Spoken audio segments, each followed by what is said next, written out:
This Family Life News podcast is made possible by the support of listeners like you. Next on the 5 o'clock report. They're not really built with security at the forefront. If they back out again, they're going to get hit really hard. They know that. They understand that. They're the tough guy. He has like a really little man syndrome kind of energy. Now, let's go to the newsroom. Targeting your tap. Good afternoon. Thank you very much for joining us. I'm Mark Webster. The war with Iran might have seemed far away, but not so much since Iran became the prime suspect in a growing number of cyber attacks on U.S. water systems. ABC reports we're up to a dozen states impacted now. Security expert Pat Kelly says no one was thinking about cyber attacks when those water systems were put in place. They're built, to last for 15, 20, 30 years, as opposed to our iPhones, we replace every 2 years. So they're not really built with security at the forefront. While no New York or Pennsylvania attacks have been disclosed thus far, the Empire State is moving to safeguard its systems. Here's Family Life's Sarah Harnish with that. Yeah, following reports that water systems in at least 7 states have been targeted in cyber attacks, state leaders are trying to make sure security at the Empire State's water systems is watertight. Governor Kathy Hochul says $9 million will flow to 150 water companies statewide to assess systems for any security gaps. Michaela Lee, New York's acting chief cyber officer, says there are no known threats to those systems, but given how critical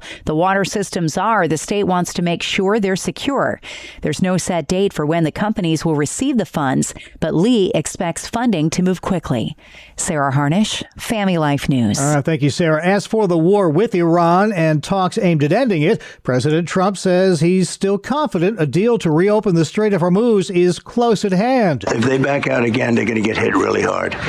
They know that. They understand that. Retired General Keith Kellogg tells Fox News even if a deal is struck, odds are Iran's just going to break it. If they're trying to charge a toll, then we've got a problem. It's just causing an enormous problem. The proof's going to be in the pudding. Let's see what it looks like.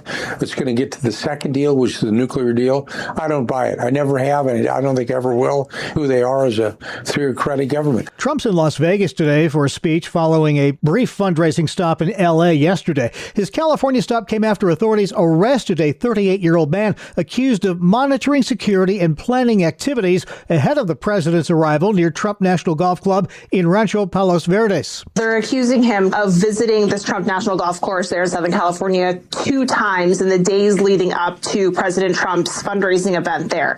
And the second time, this is ultimately what the big red flag was he approached federal agents, according to investigators, and identified himself as somebody who works for the State Department and said that he was there for security details. ABC's Christian Cordero. Too close for comfort. Marine One, the helicopter that ferries the president around, had a closer than it was supposed to be encounter with a commercial flight taking off from Washington's DCA. Here's what it sounded like on air traffic control. Tower, that's Marine One, proceeding as briefed.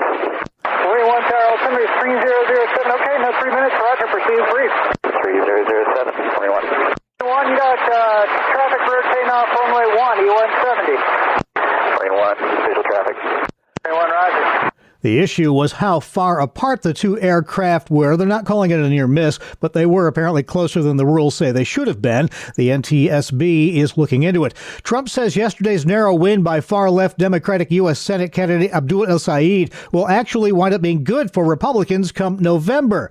Now, El-Sayed is no fan of the GOP, nor of what is, in theory, fellow Democrat John Fetterman of Pennsylvania, saying this of his potential fellow senator. Fetterman is probably the biggest issue. I try to give him the benefit of the doubt. It's just he seems miserable. Fetterman laughed off El-Sayed. Yeah, the tough guy. He has like a little man syndrome kind of energy. He was really arrogant in that race. El-Sayed faces a Trump-backed candidate in Michigan's U.S. Senate race this November. Chipotle Mexican Grill is voluntarily removing certain jalapenos from its restaurants nationwide following a Minnesota salmonella outbreak that state health officials have linked to peppers. 89% of those who've gotten sick since mid-June ate at Chipotle, while the rest dined at other Mexican-style restaurants. In a statement, Chipotle saying they, quote, proactively removed the jalapenos in question and replaced them with products from different growers. NBC's Ann Thompson. As many as 50,000 students saved on singer Forrest Frank's latest Jesus Generation tour. Frank sang the music. Texas pastor Jonathan Pokluda gave the gospel message. He says he's never seen anything like it in his lifetime. So there's some nights we're seeing, 5,000 people respond to the invitation to give their life to Jesus. Pokluda told churchleaders.com it wasn't just what was happening inside the stadiums. The revival impacted people they came into contact with on the way there and on the way out. We've just seen life change all around the tour. Uber drivers, people in the hotel, everywhere you go. The Jesus Generation Tour wrapped up on Sunday. Still to come here on the 5 o'clock report, we'll have a recap of our top regional stories for you. And highlights from today's Inside Out feature are Martha Manikas Foster speaking with a pastor who's got some pretty good advice on the best ways to actually help someone who's suffering. That's coming up after weather with Kevin. I'm Kevin Williams, and here is your Family Life regional weather forecast. A more humid and unstable air mass will be over us over the next couple days and nights. The result for us will be the risk of a few showers and thunderstorms. A cold front will come through to start the weekend with some showers. Its passage should pave the way for some nicer weather by Sunday. In the meantime, there will be a thunderstorm or two in parts of the area this evening. Otherwise, variable clouds and muggy overnight tonight with a stray shower and low temperatures in the 60s.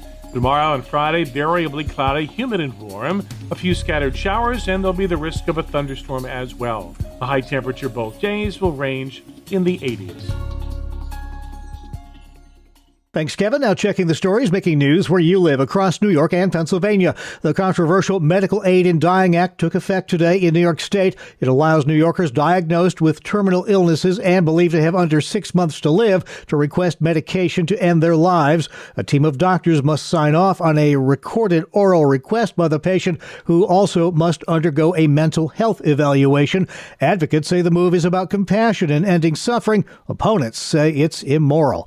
U.S. Senator Kirsten Gillibrand holding a rare virtual news conference today over the Trump administration's decision to end Medicare and Medicaid subsidies that have lowered prescription drug costs for some Medicare recipients. The Trump administration is ending the Medicare subsidies that help millions of seniors afford life-saving medications. This administration has money for bombs abroad, but not for our seniors here at home. It's a betrayal of our values, and it's completely unacceptable. Gillibrand says the change will impact 25 million Americans, 1.3 million New Yorkers who rely on Medicare Part D drug plans. CMS Administrator Dr. Oz says ending that program, though, will prevent billions of dollars in taxpayer money from being funneled to insurance companies. He says most Medicare beneficiaries will see less than a $10 per month increase. 25 states have sued the Trump administration over its latest tariffs, New York and Pennsylvania among them. The U.S. last month imposed double-digit tariffs on 59 countries and the EU, charging they had not done enough to crack down on imports produced by forced labor. To upstate New York, a major drug bust in Onondaga County led to the arrest of 13 people, as well as the confiscation of over 600 grams of crack cocaine, 300 plus grams of fentanyl, 3 pounds of methamphetamine, and 11 kilos of cocaine. Police say they also rounded up 37 illegal firearms during the sweep. FBI Special Agent in Charge Craig Tremaroli says it's impossible to know the damage all those weapons and drugs might have caused in area neighborhoods. A cancer-fighting chewing gum developed at the University of Pennsylvania Dental School has been found to nearly eliminate human papillomavirus. That's a virus associated with head and neck cancer. Dr. Henry Daniels says this bioengineered gum cuts HVP levels in the mouth by up to 93% and doesn't seem to harm beneficial bacteria. That raises hope, he says, for a safer and more affordable cancer-fighting therapy. I'm Tammy Trujillo. Pennsylvania Governor Josh Shapiro has announced $38 million in traffic signal upgrades statewide to improve safety and traffic flow through Pennsylvania's Green Light Go program. 86 towns across 31 counties will get grants to modernize their traffic lights and keep Pennsylvanians hopefully moving a little more safely and efficiently. Up next, highlights from today's Inside Out feature as our Martha Manikas Foster speaks with Blake Glosson, associate pastor at Chapel Street Church in Geneva, Illinois. He authored a recent recent Gospel Coalition article entitled Ways to Actually Help a Sufferer. Blake, when anyone we care about is in pain, we at least want to do and say what could be harmful to our friend who's suffering. And some responses to pain are not helpful. Can you outline a few of them that have been really unhelpful? Certainly. There are a few categories of phrases that I tend to try to avoid. Phrases that could feel minimizing, like, everything happens for a reason, or at least you still have. Normally that's not the most helpful thing to say in that situation. I also try to avoid phrases that could come across as judgmental, like, do you think God might be trying to teach you a lesson? A question like that could subtly imply maybe you're at fault. Or a question like, have you tried praying about this? Have you tried reading the Bible? Questions like that may not imply that the original suffering was their fault, but it could come across as if the reason why they are still suffering is their own fault. Also, phrases that could turn the attention back toward myself. So if I were to say, I know exactly how you feel. Normally we don't know exactly how they feel. And if I use that to then springboard into me sharing my own story about my own suffering, sometimes that can make the sufferer feel like you are more concerned with maybe your own life and your own suffering, and that can be hurtful as well. The final thing that I try to avoid is maybe popular cliches that are not always the most biblical, like God must have wanted another angel in heaven if they lost a loved one. Right. You're not going to find that anywhere in Scripture. Or a phrase like, don't worry, God won't give you more than you can handle. No, that's not true. Point. Yes, right. The whole point of the gospel is God saying, friend, you are going to experience sins and suffering that are far more than you can handle, but come to me and I can help you. Jesus says, come to me, all you who are weary and heavy laden, and I can give you rest. In your Gospel Coalition article, you list ways to help people who suffer. One of the important ways to help actually doesn't require any words, right? Yes. Maybe the most important way we can help someone is to simply be present. When we simply sit with a sufferer, I think it's one of the most beautiful ways of humbly communicating to that person, friend, I don't have the answers. Like, this is not a simple situation with a simple fix, but I love you and I'm with you. Mm-hmm. And oftentimes that's what a sufferer needs most. What is it about listening that helps someone who's suffering? And I think you're saying it's that joining with the person in their pain that is powerful. Oh, so powerful. Honestly, when I first got into ministry, the first kinds of questions I started asking myself was, okay, how can I fix this situation? Or even, how can I take away their pain? How can I remove their pain? Sure. But a helpful mind shift for me has been instead to ask the question, how can I simply bring relief for these next 30 minutes? So sufferers, you see it all throughout the Psalms, often describe their suffering as drowning, like almost like they can't even get a breath of fresh air. And when we come alongside a hurting loved one, normally we can't remove their pain, but we can give them a breath of fresh air.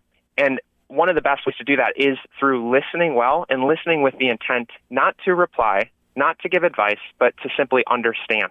Mm-hmm. Sufferers often feel so lonely, and by simply understanding and listening, we can bring great relief to them. Highlights from today's Inside Out feature with Martha Manikas Foster. You can hear the entire feature and all of our Family Life original news features at Apple Podcasts, YouTube, Spotify, and FamilyLife.org. This is the 5 o'clock report on Family Life. Some people were angry when a slave girl was set free. Hi, I'm Rob West with your Faith and Finance Minute. In Acts 16, Paul encountered a girl enslaved by both a spirit and by men who used her fortune-telling to make money. Luke says she brought her owners much gain. But when Paul cast the spirit out of her, her masters didn't celebrate her freedom. They saw only a lost income stream. Their hope of gain was gone, so they dragged Paul and Silas before the authorities. That moment exposes the danger of greed. It blinds us to people and sees only profit. Faithful stewardship refuses gain built on exploitation and remembers that every person is made in God's image. Money is a tool to serve God and neighbor, not a reason to use them. Discover the best Christian financial articles, podcasts, and videos by visiting our website, faithfi.com, or by downloading FaithFi, Faith and Finance from your app store. Thank you, sir. Finally, at 5, age 18 is when a lot of teenagers are just beginning to get acquainted with their first college professors. Then there was 18-year-old Nathan Thomas, now 21. He was 18 when he became the youngest college professor ever after earning his master's degree in electrical engineering. Was it awkward teaching students his same age? Well, he tells WFOR. I was worried that maybe I won't be able to have, get the same respect that other people would. But again, no testament to Miami-Dade. They only, a lot of bright students, nicest people ever. I never really ran into any problems. Thomas has always been ahead of the learning curve, starting to take college classes at age 10. Now he's about to engineer an impressive second academic act, pursuing a Juris Doctor degree at the University of Miami Law School. He plans to graduate in a couple of years and become a lawyer specializing in intellectual property law. He says studying engineering taught him how to break down complex problems in a structured way, and that the same approach should serve him well in law school and beyond. And that's the world we live in for Wednesday, August 5th, 2026. Thank you again for joining us. I'm Mark Webster, Family Life News. Thank you for listening to this Family Life News podcast. If you've been encouraged by what you've heard, please share it with others and click the subscribe button to automatically receive future episodes. Family Life is a listener-supported ministry. Podcasts like this are made possible by your financial partnership. Find out more at familylife.org.